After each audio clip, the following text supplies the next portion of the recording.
morning, dear Sunday school teacher. I'm so happy to be with you on this episode of Adult Sunday School.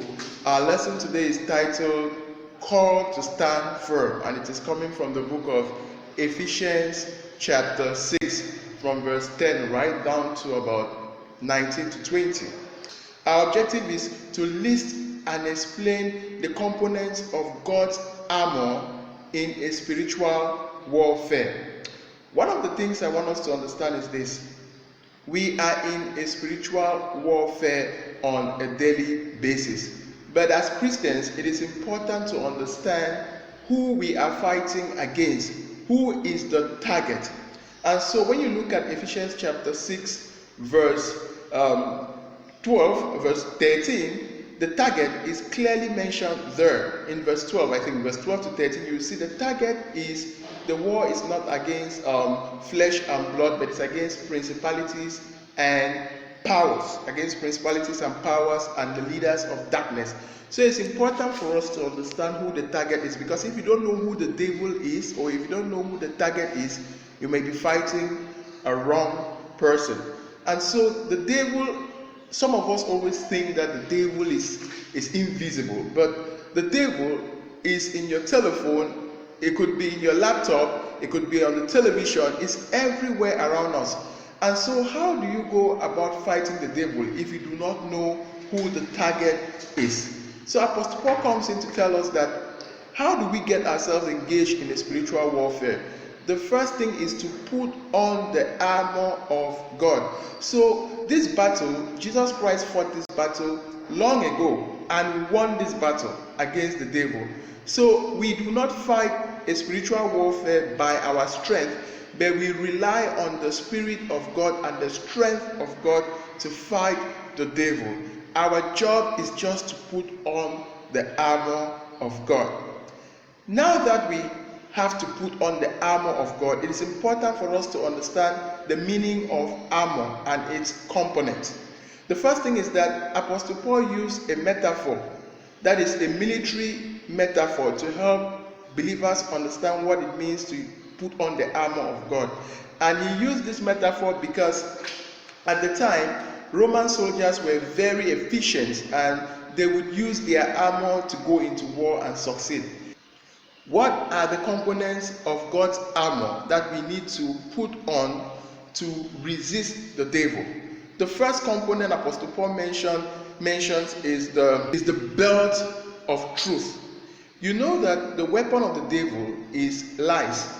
The devil is a liar. And so the devil uses different kinds of lies to derail the attention and the minds of Christians. And so Apostle Paul is calling us to put on the belt of truth in everything that we do. He goes ahead in verse 14 to talk about to put on the breastplate of righteousness. The breastplate is a weapon, it's an instrument that protects the heart. And we know that the heart is the container of our attitude, and it is where our belief system is founded. So if our belief system is not correct, if we believe that we are saved by works and we are not saved by grace, for example, it means that the devil has corrupted our belief system. So it's important to put on the breastplate of righteousness to fight against the schemes of the devil to corrupt our belief system. He goes ahead to tell us to put on the shoes of readiness. The shoes of readiness means that the devil is moving like a roaring lion, looking for who to devour. And they are converting and derailing many people. So as a believer, one way to fight the devil is to win more souls for Christ. And the best way to do this is to have your shoes ready to go out there and evangelize and win souls for Christ. He goes ahead to talk about the shield of faith. The shield is a weapon that you use in a war front to move forward so that the vials of the devil or the weapons or the bullets do not get to you. And so the enemy uses doubts when it has to do with the believer. And so the believer has to counter doubt with the shield of faith and confidence, because there's no way you can move ahead and succeed. The devil sows seeds of doubt in our hearts. And whenever we have doubts in everything, in anything that we do, we cannot move ahead to accomplish God's will for our lives. The next thing he tells us, another component of armor, is the helmet of salvation. We all know that the helmet is an instrument that protects the head, and the head is the container of knowledge and wisdom. And so the devil can easily attack your ideas. Like I said before, the devil is not just a person, but we have them in our phones, it appears on television, it appears in our laptop. And so, for instance, social media, if poorly used, is a source of distraction. And so the devil knows how to use polluted information to intoxicate our head and so our minds. And so the devil is very powerful. He's a strong man, and he uses every divisive scheme to alter the mindset of a believer. So Apostle Paul is calling us to put on the helmet of salvation so that we will be saved on the last day.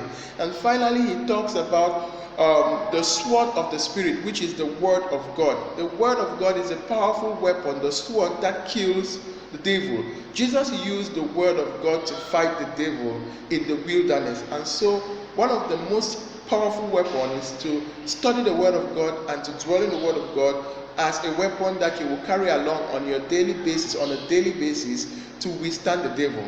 One important thing to note is that we are not to go out there and look for the devil and fight the devil. That is the difference between spiritual warfare and physical war.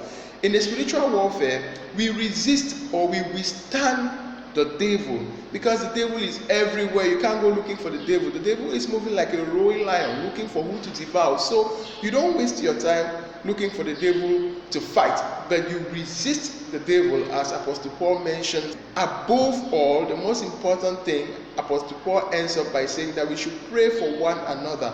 We should be one another's keeper. In a spiritual warfare, we need support from one another. We need prayers to sustain us in this warfare.